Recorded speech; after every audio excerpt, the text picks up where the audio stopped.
Everyone, welcome to our channel. ನಾನಿವತ್ತು ನಮ್ಮ skin ಇಡೀ ಫುಲ್ ಬಾಡಿ ವೈಟನಿಂಗ್ ಆಗಕ್ಕೆ ಒಂದು ಸಿಂಪಲ್ ಆಗಿರುವಂತಹ ಹೋಮ್ ರೆಮಿಡಿ ತೋರ್ಸಾತನ್ರಿ. ಈ ರೆಮಿಡಿನ ನೀವು ಯೂಸ್ ಮಾಡೋದ್ರಿಂದ ಖಂಡಿತ ಒಳ್ಳೆ ರಿಸಲ್ಟ್ ಕೊಡ್ತೈತಿ. ಇದರಿಂದ ಯಾವುದೇ ಥರನಾದಂತಹ ಸೈಡ್ ಎಫೆಕ್ಟ್ ಇಲ್ಲ. ತುಂಬಾ ಒಳ್ಳೆ ರೆಮಿಡಿ ರೀ ಇದು. ಇದರಿಂದ ನಿಮ್ಮ ಸ್ಕಿನ್ ವೈಟನಿಂಗ್ ಆಗ್ತೈತಿ. ಆಮೇಲೆ ಬಿಸಿಲಿಗೆ ಹೋಗಿ ಬಂದಾಗ ತುಂಬ ಟ್ಯಾನ್ ಆಗಿರ್ತೈತಲ್ಲ, ಆ ಟ್ಯಾನ್ ಎಲ್ಲ ರಿಮೂವ್ ಆಗ್ತೈತಿ. 100% ರಿಸಲ್ಟ್ ಕೊಡುವಂತಹ ರೆಮಿಡಿ ರೀ ಇದು. ವಾರಕ್ಕೆ 2 ಸಾರಿ ಯೂಸ್ ಮಾಡಿದ್ರೆ ಸಾಕು, ನಿಮ್ಗೆ ಗೊತ್ತಾಗ್ತೈತಿ. ಬರ್ರಿ ಹಂಗಾರ ಆ ರೆಮಿಡಿನ ಹೆಂಗೆ ಮಾಡ್ತಾನೆ ನೋಡೋಣ. ನಾನಿಲ್ಲಿ ಒಂದು ಬೌಲ್ ತೊಗೊಂಡೇನ್ರಿ ಸಣ್ಣದ. ಇದಕ್ಕೆ ಫಸ್ಟಿಗೆ ನಾವು ಕಾಫಿ ಪೌಡ್ರ್ ಹಾಕ್ಕೊಳತ್ತೀನಿ. ಕಾಫಿ ಪೌಡ್ರ್ ನಿಮ್ಗೆ ಗೊತ್ತಿರ್ಬೋದು. ಇದರ ಫೇಸ್ ಪ್ಯಾಕನ್ನು ಯೂಸ್ ಮಾಡೋದ್ರಿಂದ ನಮ್ಮ ಸ್ಕಿನ್ ವೈಟನಿಂಗ್ ಆಗ್ತೈತಿ. ಆಮೇಲೆ ಬ್ಲಡ್ ಸರ್ಕ್ಯುಲೇಷನ್ ಸರಿಯಾಗಿ ಆಗ್ತೈತಿ. ಆಮೇಲೆ ಟ್ಯಾನ್ ರಿಮೂವ್ ಆಗ್ತೈತಿ. ಸ್ಕಿನ್ ಒಂಥರ ಶೈನ್ ಆಗ್ತೈತಿ ಇದರಿಂದ. ನೆಕ್ಸ್ಟ್ ನಾನಿಲ್ಲಿ ಕಡಲೆ ಹಿಟ್ಟನ್ನು ತೊಗೊಳಕತ್ತೀನಿ. ಕಡಲೆ ಹಿಟ್ಟು ಅಷ್ಟೇ ನ್ಯಾಚುರಲ್ ಆಗಿ ಕಲರ್ ಕೊಡುವಂತಹ ಇಂಗ್ರೀಡಿಯೆಂಟ್ಸ್ ಇದು. ಇದನ್ನು ಸಾಂಪ್ರದಾಯಿಕವಾಗಿ ಹಳೆ ಕಾಲದಿಂದಲೂ ಅಜ್ಜ ಅಜ್ಜಿಯರು ಎಲ್ಲರೂ ಯೂಸ್ ಮಾಡ್ತಾನೆ ಬಂದಾರ. ಸೋಪ್ ಇಲ್ಲದೇ ಇರುವಂತಹ ಕಾಲದಲ್ಲಿ ಈ ಕಡಲೆ ಹಿಟ್ಟನ್ನು ಜಳಕಕ್ಕೆ ಬಾಡಿಗೆ ಸೋಪಾಗಿ ಯೂಸ್ ಮಾಡ್ತಾ ಇದ್ರು.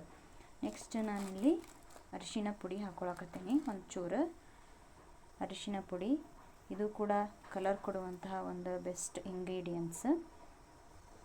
ನೆಕ್ಸ್ಟ್ ಸಕ್ಕರೆನೂ ಅಷ್ಟೇ ನಮ್ಮ ಟ್ಯಾನ್ ರಿಮೂವ್ ಆಗುವಲ್ಲಿ, ಆಮೇಲೆ ನಮ್ಮ ಸ್ಕಿನ್ ಬ್ರೈಟ್ ಆಗುವಲ್ಲಿ ತುಂಬಾ ಸಹಾಯಕಾರಿಯಾಗಿ ಒಂದು ನ್ಯಾಚುರಲ್ ಬ್ಲೀಚಿಂಗ್ ಆಗಿ ಇದು ಕೆಲಸವನ್ನು ಮಾಡ್ತೈತಿ. ಸಕ್ಕರೆ ಹಾಕ್ಕೊಳಕತ್ತೀನಿ. ನೆಕ್ಸ್ಟ್ ಇದಕ್ಕೆ ಒಂದು ಚೂರು ಮೊಸರು, ಆಮೇಲೆ 1-2 ಹನಿ ಜೇನುತುಪ್ಪ ಆ್ಯಡ್ ಮಾಡ್ಕೊಳಕತ್ತೀನಿ.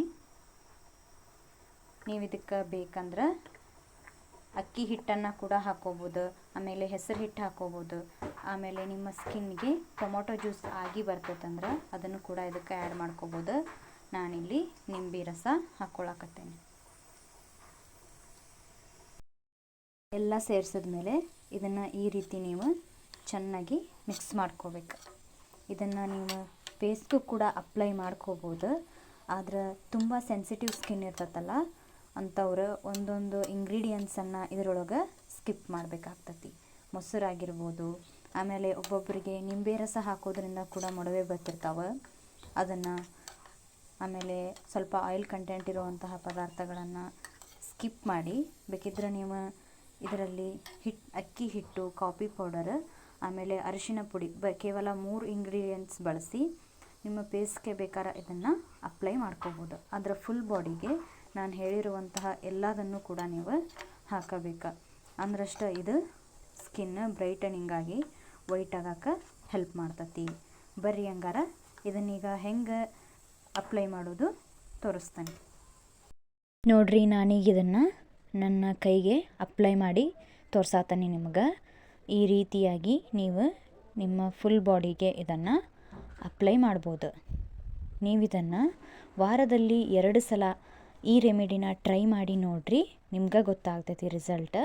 ನೀವು ಎಷ್ಟೇ ಕಪ್ಪಾಗಿದ್ರು, ಎಷ್ಟೇ ಟ್ಯಾನ್ ಆಗಿದ್ರು, ನಿಮ್ಮ ಸ್ಕಿನ್ ಬರ್ತಾ ಬರ್ತಾ ಬ್ರೈಟಾಗಿ ವೈಟ್ ಆಗ್ತಾ ಬರ್ತೈತಿ ನೋಡ್ರಿ. ಈ ರೀತಿಯಾಗಿ ನೀವು ಇದನ್ನು ಬರೀ ಅಪ್ಲೈ ಮಾಡೋದಷ್ಟೇ ಅಲ್ಲ, ಚೆನ್ನಾಗಿ ಅದಕ್ಕೆ ಮಸಾಜ್ ಕೊಡಬೇಕು.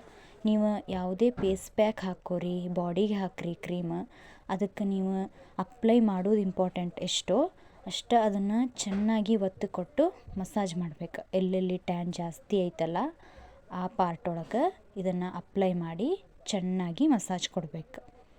ನೀವು ಇದನ್ನು ಸ್ನಾನಕ್ಕಿಂತ ಒಂದು ಅರ್ಧ ಗಂಟೆ ಮುಂಚೆ ಅಪ್ಲೈ ಮಾಡಿ ಆಮೇಲೆ ಸ್ನಾನ ಮಾಡಿದ್ರೆ ಒಳ್ಳೆಯದು. ಯಾಕಂದ್ರೆ ನೀವು ಆಗ ಹಚ್ಕೊಂಡು ಆಗ ಮಾಡಿಬಿಟ್ರೆ ಇದು ಟ್ಯಾನ್ ರಿಮೂವ್ ಆಗೋದಿಲ್ಲ, ಹಂಗೆ ಹೋಗ್ಬಿಡ್ತತಿ.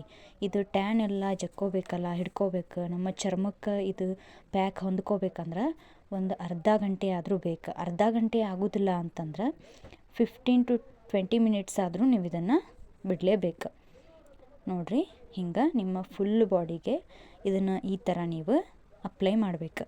ಇದರೊಳಗೆ ನೀವು ಜಾಸ್ತಿ ಕಾಫಿ ಪೌಡ್ರ್ ಹಾಕೋದ್ರಿಂದ ಹೆಚ್ಚು ಬ್ರೈಟನಿಂಗ್ ಆಗಿ ನಮ್ಮ ಸ್ಕಿನ್ನಲ್ಲಿರುವಂತಹ ಟ್ಯಾನ್ ಎಲ್ಲ ತೆಗೆದು ಹಾಕಕ್ಕೆ ಯೂಸ್ ಆಗೋದು. ನೀವು ಈ ಪ್ಯಾಕಿಗೆ ಹೆಚ್ಚಾಗಿ ಕಾಫಿ ಪೌಡ್ರನ್ನು ಹಾಕಿರಿ. ನೋಡಿರಿ, ಈ ರೀತಿಯಾಗಿ ನೀವು ಇದನ್ನು ನಿಮ್ಮ ಫುಲ್ ಬಾಡಿಗೆ ಅಪ್ಲೈ ಮಾಡಿ ಹಿಂಗೆ ರಫಾಗಿ ಮಸಾಜ್ ಮಾಡ್ತಾ ಬರಬೇಕು. ಅದನ್ನು ಸುಮ್ಮನೆ ನಾವು ವೈಟನಿಂಗ್ ಆಗಕ್ಕೆ ಆ ಕ್ರೀಮ್ ಈ ಕ್ರೀಮ್ ಬಳಸೋ ಬದಲಿ ನ್ಯಾಚುರಲಾಗಿ ಈ ಥರ ರೆಮಿಡಿಗಳನ್ನು ನಾವು ಮನೆಯಲ್ಲೇ ಟ್ರೈ ಮಾಡಿ ಯಾಕೆ ನೋಡಬಾರ್ದು. ಯಾವುದೇ ಥರನಾದಂತಹ ಸೈಡ್ ಎಫೆಕ್ಟ್ಗಳು ಇರೋದಿಲ್ಲ ಇದರಿಂದ. ನೋಡಿರಿ, ಈ ಥರ ನೀವು ಇದನ್ನು ಮಸಾಜ್ ಮಾಡಿ ಒಂದು ಅರ್ಧ ಗಂಟೆ ಬಿಟ್ಟು ವಾಶ್ ಮಾಡಿದ್ರೆ ಸಾಕು. ನಿಮಗೆ ರಿಸಲ್ಟ್ ಗೊತ್ತಾಗ್ತೈತಿ. ಈ ರೀತಿಯಾಗಿ ಇದನ್ನು ವಾಶ್ ಮಾಡ್ತೇನೆ ರೀ ನಾನು. ಆಫ್ಟರ್ ವಾಶ್ ಮಾಡ್ಕೊಂಡಿಂದ ಕೈ ಹಿಂಗಾಗೈತಿ. ಎಷ್ಟು ಟ್ಯಾನ್ ಆಗಿತ್ತು ರಿಮೂವ್ ಆಗಿ ಬ್ರೈಟನಿಂಗ್ ಆಗೈತಿ. ನೀವು ನೋಡ್ಬೋದು ಎಷ್ಟು ಟ್ಯಾನ್ ಆಗಿತ್ತಂದ್ರೆ. ನೀವು ಈ ರೆಮಿಡಿನ ಯೂಸ್ ಮಾಡ್ತಾ ಬಂದಂಗೆ ನಿಮ್ಮ ಟ್ಯಾನ್ ರಿಮೂವ್ ಆಗ್ತೈತಿ. ಆಮೇಲೆ ನೀವು ಎಷ್ಟೇ ಕಪ್ಪಾಗಿದ್ದರೂ ಕೂಡ ಚಿಂತೆ ಮಾಡಬೇಡ್ರಿ. ಈ ರೆಮಿಡಿನ ನೀವು ವಾರದೊಳಗೆ 2 ಸಾರಿ ಯೂಸ್ ಮಾಡೋದ್ರಿಂದ ನಿಮ್ಮ ಸ್ಕಿನ್ ಲೈಟಾಗಿ ಬ್ರೈಟನಿಂಗ್ ಆಗಿ ವೈಟ್ ಆಗ್ತಾ ಬರ್ತೈತಿ ಚೂರೇ. ಇದರಿಂದ ಯಾವುದೇ ಥರನಾದ ಸೈಡ್ ಎಫೆಕ್ಟು ಇಲ್ಲ. ಎಲ್ಲ ನ್ಯಾಚುರಲ್ ಇಂಗ್ರೀಡಿಯೆಂಟ್ಸ್ ಇರೋದ್ರಿಂದ ಟ್ರೈ ಮಾಡಿರಿ. ಆದ್ರೆ ಫೇಸ್ಗೆ ಈ ಪ್ಯಾಕ್ ಯೂಸ್ ಮಾಡುವಾಗ ನಾನು ಹೇಳಿದೆ ಅಲ್ಲ, ಕೆಲವೊಂದು ಇಂಗ್ರೀಡಿಯೆಂಟ್ಸನ್ನು ಸ್ಕಿಪ್ ಮಾಡಿ ಹಾಕ್ಕೊಂಡು ಯೂಸ್ ಮಾಡಿರಿ. ಈ ವಿಡಿಯೋ ಇಷ್ಟ ಆಗಿದ್ರೆ ಪ್ಲೀಸ್ ಲೈಕ್ ಮಾಡಿರಿ, ನಮ್ಮ ಚಾನಲ್ ಸಬ್ಸ್ಕ್ರೈಬ್ ಆಗಿರಿ.